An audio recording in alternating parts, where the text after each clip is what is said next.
हाय दोस्तों, आपका स्वागत है हमारे YouTube चैनल पर। आज का हमारा टॉपिक है fourth normal form, that is four NF. तो फोर्थ नॉर्मल फॉर्म क्या होता है विथ एग्जांपल आज हम लोग कंप्लीट डिस्कशन करने वाले हैं। सबसे पहले देख लेते हैं फोर्थ एनएफ क्या होता है।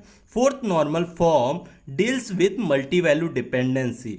फोर्थ नॉर्मल फॉर्म है जो है वो मल्टी वैल्यू डिपेंडेंसी पे डिपेंड करता है। अब ये मल्टी वैल्यू डिपेंडेंसी क्या होता है आगे हम लोग देखते हैं।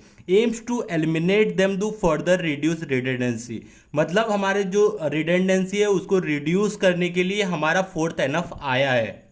तो सबसे पहले इसके की पॉइंट देख लेते हैं। हमारा पहला की पॉइंट है boys code normal form compliance, मतलब जो BCNF है वो इस पे अप्लाई होना चाहिए फोर्थ नॉर्मल फॉर्म पे। The table must already be in boys code normal form, हमारा टेबल है वो BCNF होना चाहिए। अब हमारा सेकेंड की पॉइंट क्या है, नो मल्टी वैल्यू डिपेंडेंसी।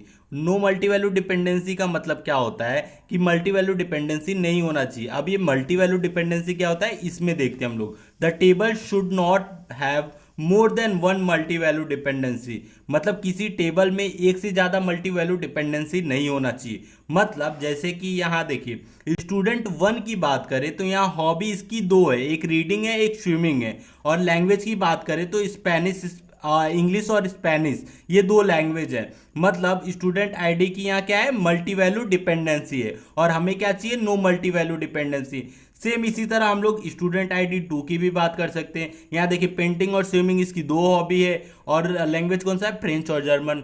तो इसी मल्टी वैल्यू डिपेंडेंसी को हमें क्या करना है दूर करना है। अब इसके कुछ पॉइंट लिखे वो देख लीजिए। Here hobby and language are a multi value attribute of student ID. Hobby और लैंग्वेज क्या है स्टूडेंट आईडी की मल्टी वैल्यू डिपेंडेंसी है। Each student can have a multiple hobby and multiple language independently, मतलब हर एक स्टूडेंट के कुछ मल्टीपल हॉबी है कुछ मल्टीपल लैंग्वेज है। दिस लीड टू रिडंडेंसी, और यही लीड क्या करता है रिडंडेंसी लीड करता है। Because each combination of hobby and language for a student need to are repeated. अगर हम लोग हॉबी और लैंग्वेज को अगर हर एक स्टूडेंट को अगर रिपीट करेंगे तो वहाँ क्या आएगा एक रिडंडेंसी आएगा। तो इसी चीज को दूर करना है हमें, कैसे करना है आगे देखते हैं हम लोग।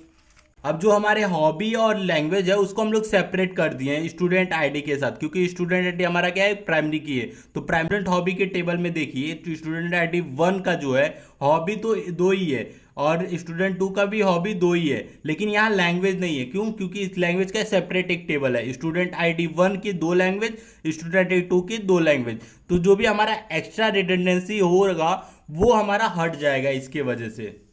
By separating this dependency, each table now satisfy fourth normal form by eliminating the multi-value dependency and reduce redundancy। ये क्या बोल रहा है, जैसे ही आप मल्टी वैल्यू डिपेंडेंसी को दूर किए वो टेबल, मतलब ये दोनों टेबल जो है वो फोर्थ नॉर्मल फॉर्म में चले गए और इससे क्या हुआ हमारा जो रिडंडेंसी है वो भी कम हो गया। एकदम कम नहीं हुआ लेकिन कम हुआ। तो ये हो गया फोर्थ नॉर्मल फॉर्म। तो वीडियो अच्छा लगा तो प्लीज वीडियो को लाइक और हमारे चैनल को सब्सक्राइब जरूर कीजिएगा।